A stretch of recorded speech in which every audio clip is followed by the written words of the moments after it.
ભાવનગર જિલ્લાના તળાજા તાલુકાના બોરડા ગામે આવેલા પ્રાથમિક આરોગ્ય કેન્દ્રમાં મોડી રાત્રે ભયંકર આગ લાગી હતી। આગ લાગવાને પગલે સ્થાનિક લોકો દ્વારા પાણી છાંટીને આગ બુઝાવવાની કોશિશ કરાઈ હતી। જો કે આગનું સ્વરૂપ વિકરાળ હોવાને કારણે તળાજા ફાયર વિભાગને જાણ કરવામાં આવી હતી। તળાજાના બોરડા ગામે આવેલા પ્રાથમિક આરોગ્ય કેન્દ્રમાં લાગેલી આગને પગલે મોડી રાત્રે તળાજાના ફાયર ફાઇટર દ્વારા પાણીનો મારો ચાલુ કરીને આગ બુઝાવવામાં આવી હતી।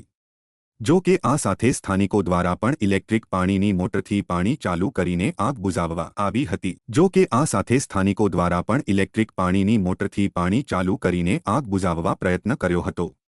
જો કે આરોગ્ય કેન્દ્રમાં રહેલા સામાન બળીને ખાખ થઈ ગયો હતો। સ્થાનિક લોકોએ જણાવ્યું કે આરોગ્ય કેન્દ્ર મોટું હોય પરંતુ ફાયર સેફટીના 3 બોટલો હોય જે એક્સપાયર થઈ ગયા હતા।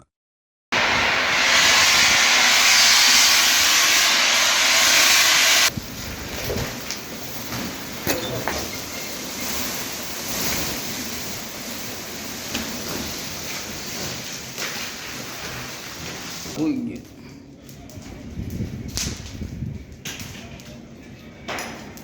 જવાબદાર તો